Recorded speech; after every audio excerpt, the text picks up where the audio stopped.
Hi കൂട്ടുകാരെ, ഞാൻ നിങ്ങളുടെ സ്വന്തം അജികുമാർ തരംകണ്ടം. ഞാനൊരു വഴി വരെ പോവുകയാണ്. അവിടെ ചെല്ലുമ്പോൾ നിങ്ങൾക്കൊരാളെ പരിചയപ്പെടുത്താം. ഓക്കെ, ബൈ, അവിടെ കാണാം.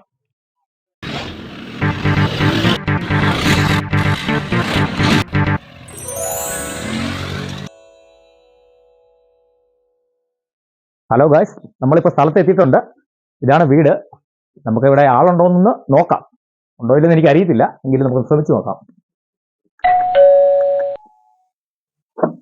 ഹായ് ഹായ് അജികുമാറേട്ടാ. ഹായ്. അപ്പോൾ ഞാൻ പറഞ്ഞ കാര്യം ഇതാണ്. രാജകന്യക എന്ന സിനിമയിലെ കഥ കേൾക്കാൻ ഇഷ്ടമുള്ള ഒരു മാലാകക്കുട്ടി, അതാണ് നമ്മുടെ അലാറക്കുട്ടി. ഓക്കെ, നമ്മുടെ ഗ്രാമത്തിലെ പാവപ്പെട്ടവരായ ആളുകൾ ജീവിക്കാൻ വേണ്ടി അലക്സാണ്ടറിനെയായിരുന്നു ആശ്രയിച്ചിരുന്നത്. അളവറ്റ സമ്പത്തും അധികാരവും ഉണ്ടായിരുന്ന അലക്സാണ്ടർ ഒരു നീചനും അഹങ്കാരിയായിരുന്നു.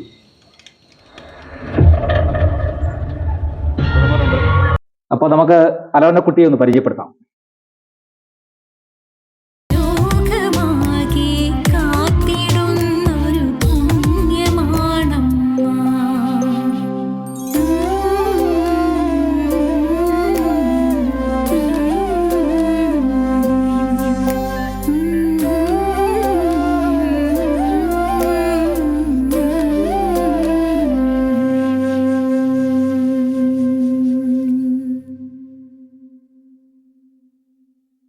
അങ്കിളെ വാ, വന്നിരിക്കേ. Okay okay. അപ്പൊ അലാറക്കുട്ടി, നമ്മുടെ രാജകന്യകയുടെ കാര്യമൊക്കെ ഒന്ന് അറിയാൻ വേണ്ടി വന്നതാണ് ഞാൻ. അപ്പൊ നമ്മുടെ പ്രേക്ഷകർക്ക് വേണ്ടിയിട്ട് മോൾ അതൊന്ന് പങ്കുവെക്കണം. ഓക്കെ അങ്കിളെ, പറയാലോ. മോൾ ഏത് സ്കൂളിലാണ് പഠിക്കുന്നത്? ഞാൻ വിജയമാത പബ്ലിക് സ്കൂൾ തൃക്കുവാല. മോൾക്ക് ഇനി ആരാകാനാണ് ആഗ്രഹം ഭാവിയില്? എനിക്ക് IFS ആകാൻ വലിയൊരു ആഗ്രഹമാണ്. Okay, Indian foreign service. ഇപ്പൊ പറ്റിയില്ലെങ്കിൽ തന്നെ ഒരു ടീച്ചർ ആകണം. Well done, well done, very good, very good. നല്ല നല്ല അഭിപ്രായമാണ് കേട്ടോ. ഈ സിനിമ കൂട്ടുകാരൊക്കെ കണ്ടായിരുന്നു? ആ, കൂട്ടുകാരൊക്കെ എല്ലാരും കണ്ടു. എന്റെ ക്ലാസ്സിലുള്ള എല്ലാരും കണ്ടു. എന്റെ ക്ലാസ് ടീച്ചർ ഉണ്ട്, പ്രിൻസിപ്പൽ സിസ്റ്റർ ഉണ്ട്, എല്ലാരും കണ്ടു. എല്ലാരും നല്ല അഭിപ്രായമാണ് പറഞ്ഞു. എല്ലാവർക്കും ഒത്തിരി ഇഷ്ടമായി. പിന്നെ കൂട്ടുകാർ എല്ലാം കരയുകയും ചെയ്തു. നമ്മളെ കുഞ്ഞ് അഭിനയിച്ച സീൻ കണ്ടിട്ട്. ഓക്കെ ഓക്കെ ഓക്കെ, നല്ല സിനിമയാ, കുഴപ്പം നമുക്കൊന്നും പറയാനില്ല അല്ലേ? എല്ലാം നല്ലതായിരുന്നു, അടിപൊളിയാ. ഞാൻ അടുത്തായി ചോദിക്കാൻ പോകുന്നത് നമ്മുടെ നടനും സംവിധായകനും ഒക്കെ ആയ നമ്മുടെ വിക്ടർ അങ്കിളില്ലേ, അദ്ദേഹത്തെ കുറിച്ചാണ്. മോളുടെ ആ എക്സ്പീരിയൻസ് എങ്ങനെയായിരുന്നു പുള്ളിയായിട്ടുള്ളത്? വിക്ഷേത്ര സാർ നല്ലൊരു വ്യക്തിയായിരുന്നു. സത്യം പറഞ്ഞാൽ എന്നെ ഒത്തിരി സ്നേഹത്തോടെ കയറിയത്. അവിടെ ചെന്നപ്പോ അവിടെ കടയിൽ കൊണ്ടുവന്നപ്പോ എനിക്ക് ഒത്തിരി സാധനങ്ങൾ വാങ്ങിച്ചു തന്നു. സത്യം പറഞ്ഞിട്ട് മോളെ പോലെ എന്നെ ഒത്തിരി കാര്യങ്ങൾ സ്നേഹിച്ചു. ഇങ്ങനെ വെള്ളത്തിൽ പൈസ എടുക്കുന്നപ്പോ എനിക്ക് ബ്രീത്ത് ചെയ്യാൻ പറ്റുന്നില്ല, അങ്ങനെയൊക്കെ വന്നപ്പോ പറഞ്ഞു ഹിസ്റ്ററിക്കോടെ കഴിഞ്ഞിട്ട് മതി, ഇതൊക്കെ നോർമലായിട്ട് മാത്രം നമുക്ക് ചെയ്തോണ്ട്. അങ്ങനെ അതുപോലെ അവിടെ ഷൂട്ടിങ്ങിന്റെ സമയത്ത് ഒത്തിരി പ്രശ്നങ്ങൾ എന്നെ നന്നായിട്ട് കയറി ചെയ്തു.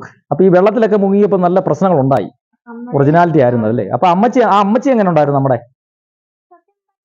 ഞങ്ങൾ സിനിമയിൽ മാത്രമല്ല അമ്മയും മോളുമായിട്ട് അഭിനയിച്ചത്. ജീവിതത്തിൽ അവര് സ്വന്തമായിട്ട് തന്നെ ആശ ചേച്ചിക്ക് എന്നെ സ്വന്തം മോളായിട്ട് തന്നെ ഇഷ്ടമായി. ഒത്തിരി കാര്യങ്ങൾ എന്നോട് ഇങ്ങനെ സിനിമയിലത്തെ കാര്യങ്ങളൊക്കെ പറഞ്ഞു. ആ ചോറൊക്കെ വാരി തന്ന സീനില് ഒത്തിരി സ്നേഹത്തോടെ എന്നോട് എല്ലാം ചെയ്തത്.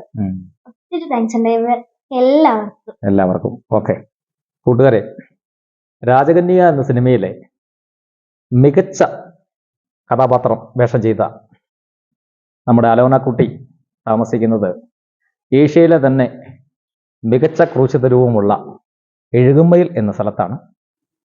മാതാവിന്റെ അനുഗ്രഹം നിറയുള്ളൊരു സിനിമയാ രാജകന്യക.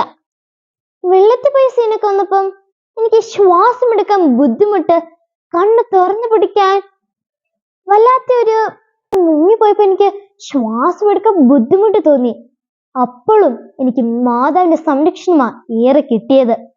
ഈ സിനിമയിൽ അഭിനയിച്ച എല്ലാവർക്കും ഒത്തിരി മാതാവിന്റെ സംരക്ഷണം ലഭിച്ചു. നിങ്ങൾക്കും മാതാവിന്റെ സംരക്ഷണം വേണ്ടേ? അപ്പൊ എല്ലാവരും ഉറപ്പായി തിയേറ്ററിൽ തന്നെ പോയി കണ്ട് മാതാവിന്റെ സംരക്ഷണം ഉറപ്പായിട്ടും വാങ്ങിക്കണം.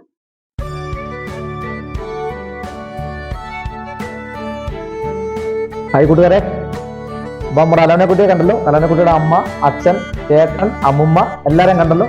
അപ്പൊ എല്ലാവർക്കും യാത്ര പറഞ്ഞുകൊണ്ട് ഹായ്, അടുത്ത എപ്പിസോഡിൽ കാണാം. ഓക്കെ.